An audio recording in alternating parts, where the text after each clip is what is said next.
नमस्कार दोस्तों, स्वागत है आप सभी का। फ्रांस की तरफ से एक संकेत आया है। क्या यूरोप के देश सीधे तौर पर रसिया पर चढ़ाई करने वाले हैं?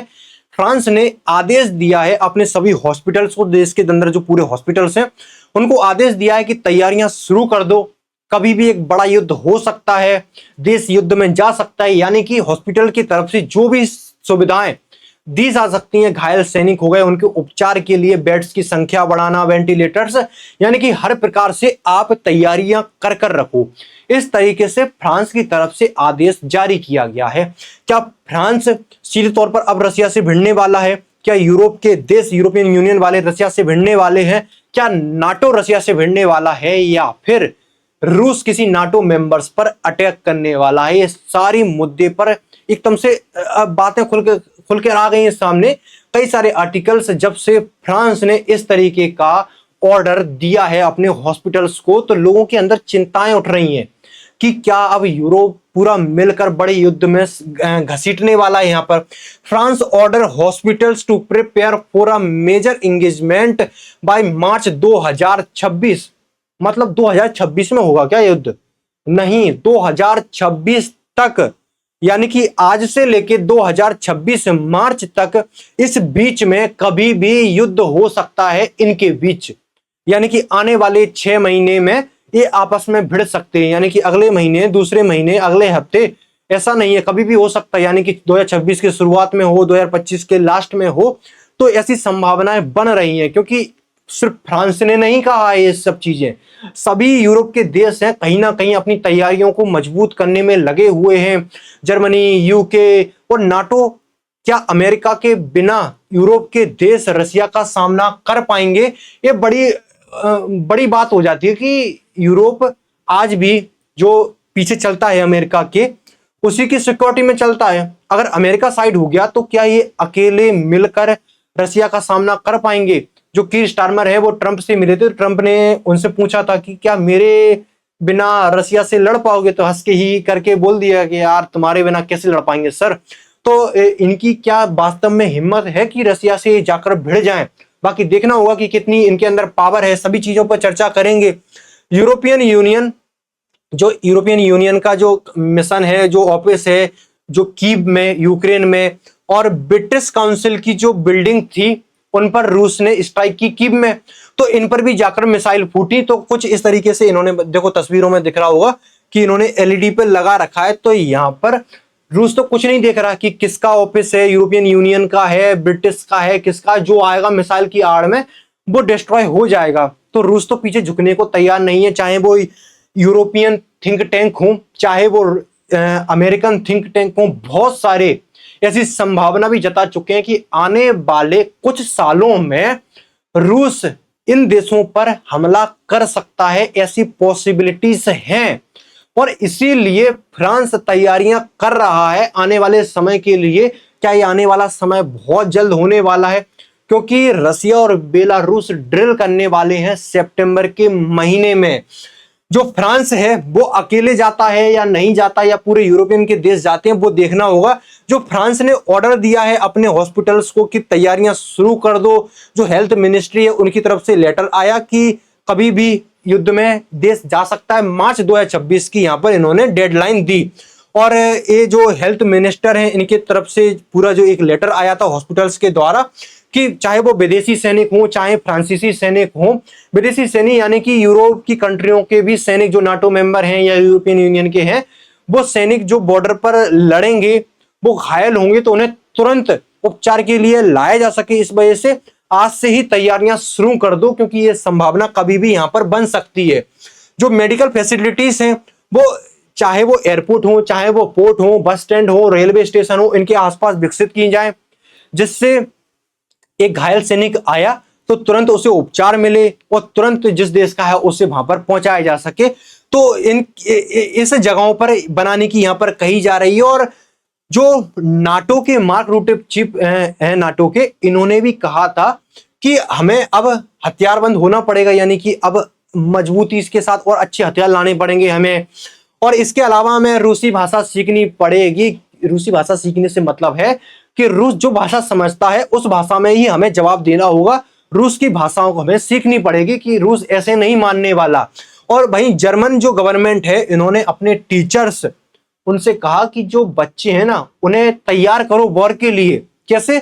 कि अगर मान लो छोटा बच्चा है तो उसे मेंटली प्रिपेयर करो कि वॉर में पैनिक नहीं होना, वॉर युद्ध युद्ध जैसे हालात बनते हैं तो उन्हें मेंटली प्रिपेयर करो और उन्हें बताओ इन चीजों के बारे में कि युद्ध क्या चीज होती है, युद्ध में कैसे सरवाइव करना होता है। तो इस तरीके से जर्मनी हो गया, चाहे वो नाटो के चीफ हो गए उनका बयान, और फ्रांस ने तो हॉस्पिटल की ही कह दी कि तैयारियां शुरू कर दो। तो एक बड़ी चिंता पूरे यूरोप में बनी हुई है कि क्या पूरा यूरोप युद्ध में जाने वाला है, या सिर्फ कुछ देश से ही सीधे तौर पर भिड़ने वाले हैं, या फिर रसिया ही प्लान करके बैठा है। अब नाटो देखो जाता है तो ये युद्ध का एक अलग मोड़ हो जाएगा पूरा, क्योंकि नाटो में अमेरिका है। अब यूरोपियन यूनियन अकेला जाता है तो फिर देखना होगा कि रूस के साथ कैसी चुनौतियों का सामना यहाँ पर यूरोप करता है। जो बेलारूस है, इसमें सितंबर में रूस और बेलारूस के द्वारा यहाँ पर एक ड्रिल की जानी है। तो ड्रिल की जा रही है, तो क्या इस एक्सरसाइज के बहाने जो जर्मन चीफ ऑफ डिफेंस हैं, हालांकि इन्होंने कहा कि हमारे पास कोई ऐसे इंडिकेशन नहीं है कि रसिया इस चीज के बहाने या ड्रिल की आड़ में हम पर अटैक करने वाला हो, इस प्रकार के हमारे पास कोई इनपुट्स नहीं है। लेकिन जब भी युद्ध शुरू होता है तो कुछ इसी तरीके से एक्सरसाइज का बहाना लेकर या ड्रिल का बहाना लेकर किया जाता है। अगर आप इसमें एक चीज देखोगे, बेलारूस और इधर चाहे लाटविया, लिथुआनिया और पोलैंड, ये है नाटो मेंबर, क्या यहाँ पर ड्रिल करने की जगह इन पर अटैक करने की कोशिश की जाएगी? अगर इन पर अटैक होता है तो जो सैनिक यहाँ पर नाटो के हैं, यूरोपियन यूनियन वाले सैनिक हैं, इनके उपचार के लिए इन्हीं देशों के पास पहुंचाया जाएगा। तो हो सकता है कि शायद इन देशों में लड़ाई चले, इस तरीके की संभावना बन रही है। तो इस वजह से फ्रांस ने कहा हो कि तैयार रहो कि सैनिकों के उपचार के लिए इस तरीके से हमें तैयारी करके रखनी होगी। और यूरोप के देश हमेशा इस चीज के लिए तैयार रहते ही हैं कि कल युद्ध होगा तो कल तैयारी थोड़ी करेंगे कि अब युद्ध शुरू हो रहा है आज से, अब तैयारी शुरू करते हैं। यूरोप के देशों जो उन्हें विकसित बनाया वो इसी मेंटालिटी से बनाया कि खतरा कल आएगा तो हम कल तैयारी नहीं करेंगे, खतरा आएगा हमें महसूस हो रहा है, तैयारी शुरू कर दो, बात खत्म। यहाँ पर कुछ इस तरीके से यूरोप चलता है, इस वजह से ही यूरोप इतना विकसित हुआ है और यही मेंटालिटी लेके चलता है कि युद्ध हुआ नहीं हुआ ठीक है, लेकिन हम तैयारी करके रखेंगे। कि कोविड-19 के समय किसी के पास कोई तैयारी नहीं थी, अच्छे अच्छे देशों के जो पूरा हेल्थ सिस्टम था वो फेल मार गया था। लेकिन जब बड़ी संख्या में सैनिक, घायल सैनिक आएंगे, वर्ल्ड वॉर टू उस समय हुई थी, उसके बाद से अब बड़ा युद्ध अगर इनके बीच ठन जाता है तो बड़ी संख्या में सैनिक घायल होंगे, तो उनके उपचार के लिए ऐसी सुविधाएं विकसित करनी पड़ेंगी पहले से। लेकिन अब जो बड़ा सवाल उठकर आ रहा है कि अगर अमेरिका आ गया तो युद्ध उस पेस पर चलेगा और एक इनका पल्ला बहुत मजबूत रहेगा। लेकिन यूरोपियन यूनियन जा रहा है तो इनमें लीड कौन करेगा? फ्रांस, जर्मनी, यूके तो अपने आप को पूरी दुनिया का बाप मानता ही है। तो इनमें से कौन आगे आएगा कि हम लीड करेंगे? कहीं ये आपस में ही ना लड़ जाए कि हम तुमसे बड़े हैं, तुम हमसे बड़े हो। जर्मनी कहेगा कि हम इकोनॉमी भाई तुमसे बड़े हैं, फ्रांस कहेगा कि हम डिफेंस टेक्नोलॉजी में तुमसे बेहतर हैं, इधर यूके आएगा कि भाई साहब हम सबको लीड करके चलें, क्योंकि अभी तक तो अमेरिका इन सबको लीड करते हुए चल रहा था। तो एक चुनौती बनी हुई है, क्या सीधे तौर पर अमेरिका अकेला जाता है, अमेरिका के बिना ये देश जाते हैं तो क्या ये रूस के सामने टिक पाएंगे? क्योंकि जिनका मिलिट्री बजट है पूरे यूरोपियन यूनियन का वो 300 बिलियन है और इन्होंने 2025 में करीब 450 बिलियन मिलिट्री बजट है वहां ले जाने की कोशिश कर रहे हैं। उसके अलावा सेना देखोगे तो इस तरफ रसिया की और इनकी लगभग यूरोपियन यूनियन के इतने सारे देश, एक तरफ रसिया, सेना लगभग बराबर है। उसके बाद अगर आप आओगे टैंक, फाइटिंग व्हीकल, आर्टिलरी, उसके बाद फाइटर जेट्स, इसमें कोई मुकाबला ही नहीं है। रसिया एक तरफा आगे इन सबसे, यानी कि छोटी जंग हुई ना तो रसिया इन्हें सबको समेट देगा पूरे यूरोप को, अगर अमेरिका नहीं आया तो।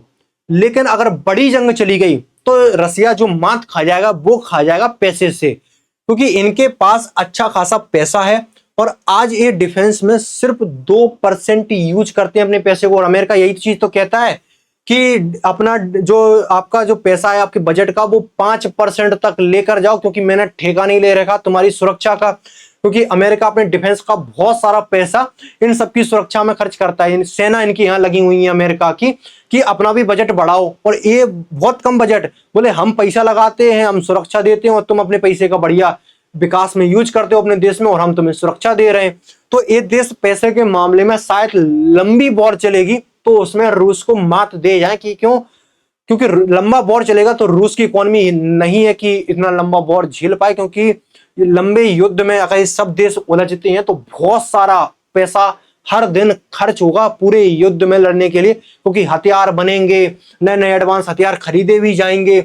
और ये चीज हमने मान ली कि ठीक है युद्ध लंबा चलेगा, छोटा चलेगा, लेकिन तगड़ा कौन बैठेगा यहाँ पर? तो रसिया 2022 से जब से यूक्रेन पर हमला किया तो रसिया ने अपना प्रोडक्शन हर चीज का बढ़ा दिया है। 220% इंक्रीज कर दिया अपना टैंक प्रोडक्शन, 150% इंक्रीज कर दिया अपना व्हीकल आर्टिलरी का प्रोडक्शन। यानी कि रसिया तो मेंटली प्रिपेयर है कि कभी ना कभी तो इनके साथ वॉर में जाना ही है। इस वजह से अनुमान लगाए भी जा रहे हैं थिंक टैंक के द्वारा कि युद्ध तो होगा इनके बीच, कब होगा ये किसी को नहीं पता, लेकिन तैयारियां दोनों अपनी तरफ से यहां पर कर रहे हैं। US military assets in Europe में जो 75 से 1 लाख सैनिक अमेरिका के हमेशा यूरोप में रहते हैं, जिसमें सबसे ज्यादा 35,000 जर्मनी में रहते हैं, चाहे वो न्यूक्लियर वॉरहेड हो। फ्रांस और यूके के पास न्यूक्लियर हैं, बाकी ये सबके पास अमेरिका ने ही डिप्लॉय कर रखे हैं। तो अमेरिका इन्हें बड़ी सुरक्षा देता है, और इसी वजह से अगर अमेरिका नहीं होगा तो ये किस तरीके से सामना करेंगे। जो यूएस थर्ड एयरफोर्स है उसका भी जो हेडक्वार्टर है रेमस्टीन एयरबेस, ये भी जर्मनी में है। यानी जर्मनी में अमेरिका के, पूरे यूरोप में अमेरिका के बहुत सारे बेस हैं, और मेन जो जर्मनी है उसमें अमेरिका का बहुत अच्छी सेना भी है, और जो बेस है एयरफोर्स का वो भी है। तो इस तरीके से आने वाले समय में क्या संभावना बन रही है ये तो आप प्रेडिक्शन ही कर सकते हो सिर्फ, क्योंकि अगर देखा जाए तो यूरोप और रसिया को लेकर चिंताएं बनी हुई है कि ये सामने आमने सामने ना भिड़ जाए। क्योंकि जो यूरोप है वो अपने जो वेपन है उनको एडवांस कर रहा है, बढ़ा रहा है, यानी कि अमेरिका से खरीद रहा है, रक्षा बजट को बढ़ा रहा है। जैसे कि अमेरिका ने कहा कि 5% तक लेकर जाओ, फ्रांस 3.5% तक लेकर आया, तो कुछ इस तरीके से ये बजट को भी बढ़ाने में लगे हुए हैं। इस वजह से ये सब संभावनाएं बन रही हैं और चुनौतियां यहाँ पर सामने निकल कर आ रही हैं। लेकिन लड़ ये रहे हैं, लेकिन दिक्कत हमें हो रही है। अब भारत को इस चीज से क्या फायदा कि भाई साहब यूरोप लड़ेगा और रसिया लड़ जाए, नुकसान हमें होगा, क्योंकि हम ग्रोइंग इकोनॉमी और हम बिल्कुल नहीं चाहते कि ये युद्ध हो। भारत को तो ये सोचना चाहिए कि यूक्रेन वाला युद्ध भी रुक जाए, क्योंकि उसका भी परिणाम हम ही भुगत रहे हैं। उसके जो कॉन्सिक्वेंसेस हैं वो हमारे ऊपर आ रहे हैं कि भाई साहब तुम्हारा हमारा युद्ध बना दिया यूक्रेन और रसिया का वॉर।